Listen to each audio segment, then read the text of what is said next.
How are you? Good. How are you? Of I'm good. Thanks for asking. Thanks so much for taking some time today to talk to us. course. I got nothing but time, so. I'm sure I know a lot of people do right now, just waiting out the pandemic and stuff at home. Yep, exactly. So I've really been loving you guys' like music journey. I've been keeping up with you guys for a little bit and love the most recent releases and stuff. So I guess we can just jump right into this.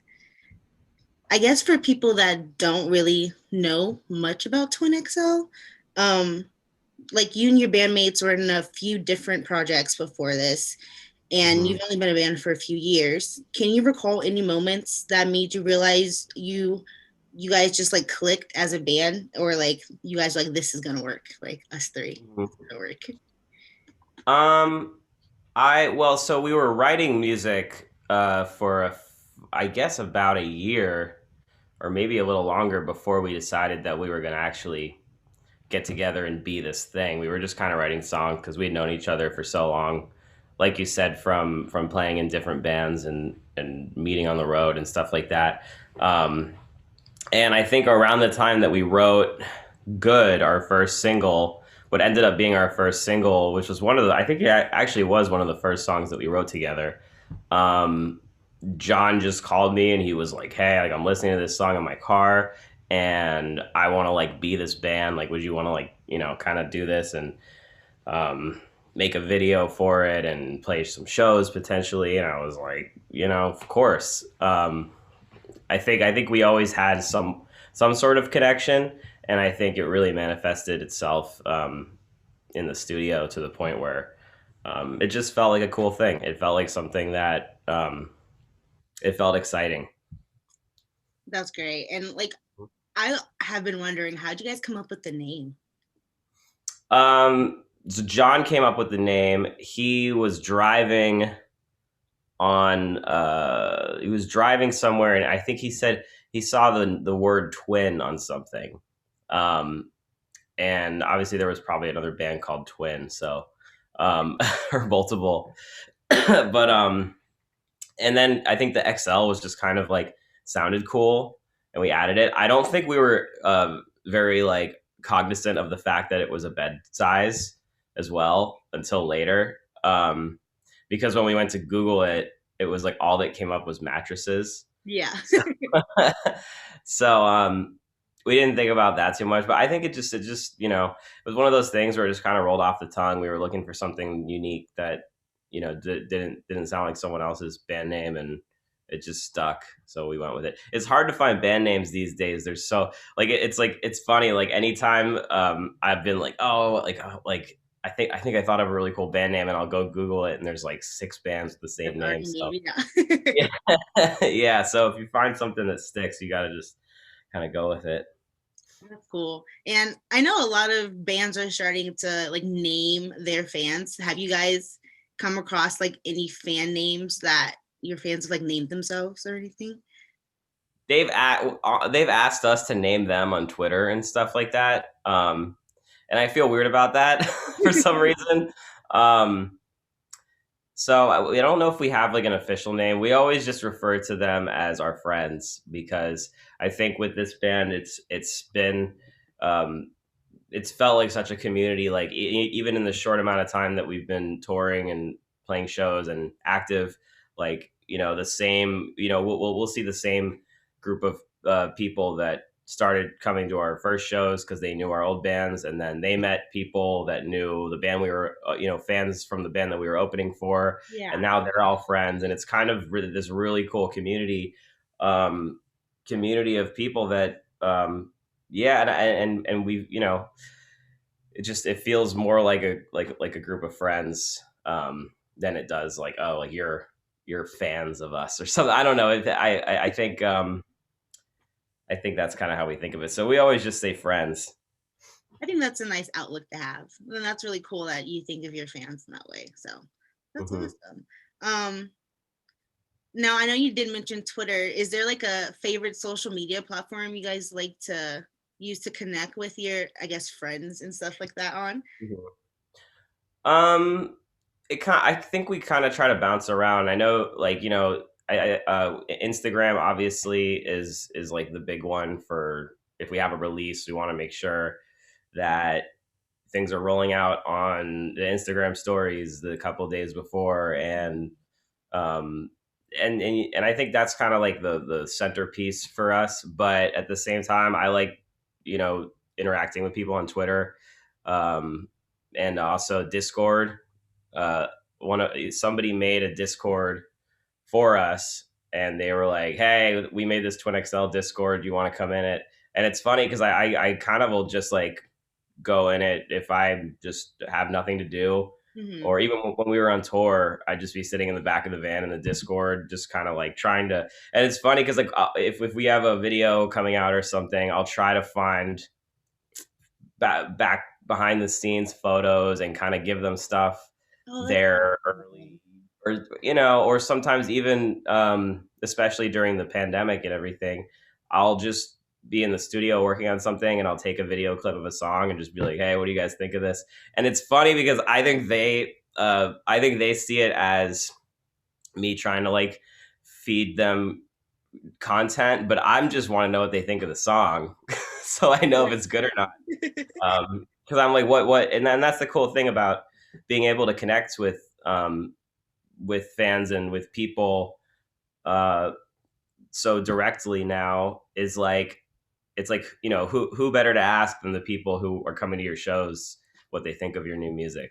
So yeah, we kind of just bounce around on all of them. That's cool. Yeah, I don't have a favorite either. So, and I've been using Discord a lot, especially this year, like with the pandemic and stuff like that. Discord's definitely been coming in handy. Um, so when you guys are like coming up with new songs and lyrics and stuff like that, where would you say you gain the most inspiration, or I guess who, if it's a person, would you say you gain the most information Mhm. inspiration from? Um, Kind of all over the place. I think with the more recent stuff. Well, so the first we released a couple songs that we wrote while we were on tour, um, and I think the cool thing with this band is I think lyrically, especially, our songs have been getting more and more real and more honest as we started. I think we started not really trying to write about ourselves, especially on the EP. It was more, and there was a little bit of truth in that EP too, like Sunglasses and Don't Wake Me are pretty personal to me. But I think sort of as we've progressed, it's been this cool thing where lyrically we've been getting a little darker and a little more honest, or yeah. But it kind of comes from all over the stuff that we've been writing over the past year, just with how the world is. It's almost like impossible to not write about, even if you're not writing directly about how the world is this kind of dark, eerie place right now. Yeah. I find myself, I'm at least writing about how I feel um, in this moment. um, as much as you don't want to like, for a lot of people, I think music is an escape, and that's important to me. And for me, music is an escape a lot of the time. So I want to have that, but at the same time, I like it. It feels, you know, I feel fortunate that I'm able to kind of put my thoughts into this thing and be like, this is what I am feeling in this very moment. And as soon as I get out of my own way and just let myself do that, I find that the songs are way better. So I've been trying to do that more. That is really awesome, and it means a lot, like when artists are thinking of like the aspect on how the listener is going to feel.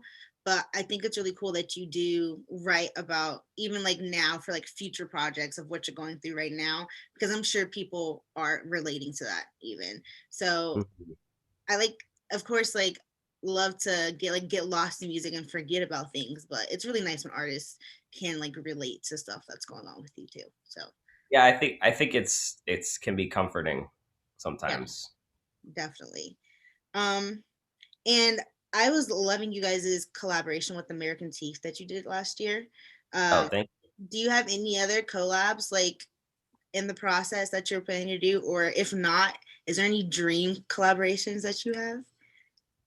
I don't know if if I'm supposed to say, but I just will anyway because it's 2021 and who cares. But we do have a collaboration. I don't want to say who it's with, but the next song we're gonna put out is actually a collaboration track Mm. with two other artists that are good friends, and I think it's one of the coolest songs that I've ever been a part of. And dream collaborations, I mean, the list would be endless. I think one of the things that me and Elijah American Teeth were talking about when we did that collaboration is kind of like it's almost like because it's impossible to tour and go play shows with your other friends and bands or open for your friends or vice versa. It's almost like the next best thing is to sort of like just get together with those people and keep that community alive, because if we were doing a show in Los Angeles right now, American Teeth would be on the show, or if he was doing a show in Los Angeles, we would be on the show. And Yeah. I think trying to find some version of that community, um, to kind of pull people together and be like, hey, like we're all in this together. We want to still we still want to be making music with other people and playing shows with other people, and it just feels like a good way to do that. But dream collaborations, I don't know. It's someone awesome. I would like to do something with an artist that is in a totally different genre than us. That'd be Like, cool. yeah, that's something that I've always wanted to do. That'd be really cool. And I know you did say like during the pandemic, like collabing is like one thing artists still can do. How Hmm. has like creating during the pandemic, like what's been the biggest change for you guys, of course, besides not being in like an actual studio? Hmm. Um, I think, I mean, most of the stuff that I worked on over the past year was, we wrote like this on Zoom remotely. So, that's been something that took a little time to adapt to. Mhm. But I think that there's sort of pros and cons to doing it that way. Um, yeah, I mean, that's the biggest one, really. But I think once everyone sort of got the hang of it, and I think the biggest differences is like if someone has an idea started and then they play it over Zoom. There's a website called Audio Movers, so I can hear in my studio Oh wow. what's coming out of my monitors what they're working on, and then I can be like, cool, I have an idea, and then there's a lot of file sharing. So then they'll send the file to me. I'll Mhm. sit with it for 5 minutes, record something, and then send it back to them, or maybe I'll try to hum it over Zoom. um, but I think now that most of the people that I work with a lot are so used to doing it, I honestly I'm really interested to see to like look back on this moment and listen to all the music that was made, because I'm sure there's something magical that's happening because of the challenge of doing it remotely. Yeah, and I feel like a lot of people are like collaborating with people they might not have collaborated before because you have the opportunity to do it virtually now, and that's how like it's normally being Right. done and all that stuff. Is there any like I guess like a pro that you say you would want to keep moving forward of like this process that's going on right now? Sure. Yeah. I think um, I work with this band called Saint Phoenix. They're like an alternative band that they're based in Scotland, Ooh. and we were able to do a little bit more with them over the pandemic because everyone was doing Zoom sessions and kind of used to it. Whereas for someone that I work with overseas, they would probably come to LA for 2 weeks, twice a year, and that would be it. Now it's easy to just I think people are more open to doing it that way, and then it kind of like expands the reach of who you can work with and when you can work and how much you can work in a day. Mhm. So I think some of the stuff that people were forced to sort of learn and get better at will stick. So I'm all about trying to find the silver linings and and all this That's a good stuff. way to So look at things. Yeah, mhm. definitely. Um, and your newest track, Lemonade. So it's like a more of an upbeat song, but it does come Mhm. with like some deeper lyrical content. So when writing this, what came first for you guys? Was the lyrics or like the melody, the music? I think John had the excuse me. I think John had the guitar, a guitar riff doing the chords, and usually that happens, and then someone else in the room, or me or whoever, will have a melody that kind of has a jumbled gibberish version of a chorus lyric. And the thing that just stuck was the "Need More Than Sugar in My Lemonade," and we kind of wrote backwards from there. But I think I love the juxtaposition of really happy music with really sad or kind of dark lyrics or heavy lyrics, or the opposite, or really happy shit over like the darkest music ever. Yeah. So I'm kind of always trying to find that balance. But that's how that one started. And speaking of Lemonade, what was like the main inspiration behind that? Like where did the main idea come from? Man, I remember just kind of thinking about just feel I think at that in that moment I was just so beaten down by the whole world that I was just like, and then it was almost just like so many nights just totally like, even beyond the feeling of like feeling scared or feeling sad or just feeling nothing. And I think that's why, and my one of my favorite lines in the song is, "I hate to say it, but my heart is on vacation." And it's kind of just like admitting to yourself that you're kind of losing the ability to emotionally connect with people, and especially the people that I love the most. And I just wanted to find a way to put that into a song. I think it was all articulated very, very well. Thank you. So, and you guys have been like described to have mellow, like catchy vibes. What are some ways that you like to mellow out and like relax, especially with all the craziness and stuff that's going on right now? Mhm. Um, Video games. Very into not like crazy. I haven't gotten into like Overwatch or any of those like super competitive games, but I Mhm. play Mario Kart with my friends, or Super Smash Bros. I just got a Oculus VR, Oculus Quest 2. Oh, sweet. Uh, yeah, and I got it. I was always kind of interested in VR, and been watching, following the videos on YouTube of the new stuff, and I think this is the first one that's like kind of worth the experience.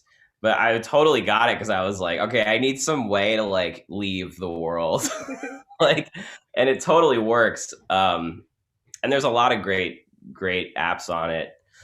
But I think that's some of my relaxing things, and then trying to find movies to watch. I feel like I've watched every movie in the world at this point, No, so I hope yeah, I understand that. that I hope there's some new ones coming somehow. Yeah, I just keep refreshing Netflix and waiting for them to like release more things. Like, please, guys, I've watched. Yeah. Then you realize that you spent 2 hours scrolling through Netflix, and you're like, oh, it's 1 a.m. I got to go to bed. Yep, exactly. Let's see. So the pandemic's been kind of like down for everyone, and we've all been stuck inside. What's one thing that you like cannot wait to do once everything kind of like goes back to a kind of a normal? Play a show, obviously. I keep like thinking in my head about that first show and like how crazy the energy is going to be, because everyone's going to be so just wanting it, and we're going to be wanting it, and it's Mhm. going to feel like, I feel like it's going to feel like the first show I ever played. um and then also just doing normal stuff. It's crazy, the things that you don't think about, and then now you're like, man, like I really took for granted going to grab coffee with my friend once a week, or going to a mall, you know, Yeah. going to the movies, just normal stuff. I definitely am looking forward to, you know, the little things more so than the bigger things. No, yeah, I definitely feel that too. And going back to just like the music side of things, is there any like weird or unique rituals that you guys as a band have, either like before you go on stage or when you're like creating new music? Before we would do this thing. It's like the cheesiest, lamest thing ever. Where there's pictures of us doing it. We kind of huddle before we go on stage. Everyone kind of does their own things. Me and John will drink tequila.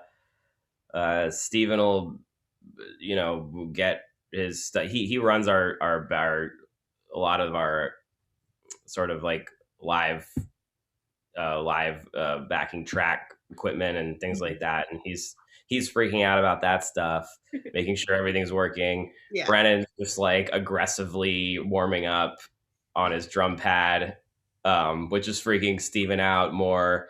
And then me and John are drinking tequila, and then we all kind of find, you know, we always make sure we find a little moment to huddle, get together, and be like, "This is gonna be a great show." We do this weird arm thing. We're just kind of, I don't really know how it started, but like we just kept doing it, and now I feel like it's like if we can't do it for some reason, and and the time, and we're in a time crunch to get on stage or something, I feel like it's like a bad omen or something. But that's kind of our pre-show thing.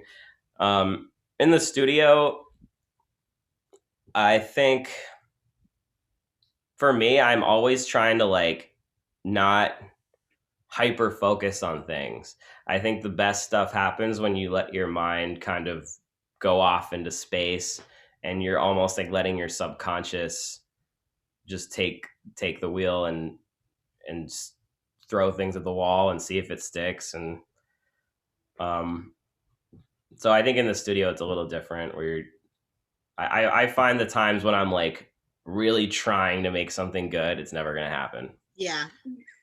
I have to not be thinking about it. I have to turn my psycho brain off, you know? No, yeah, I get that too. Completely understandable. So I know you said that you have like something new coming out soon, but you can't tell us like who the collabs with. Can we have Mm-mm. like a month or like a season of when? I believe next month Okay. there'll be a new song.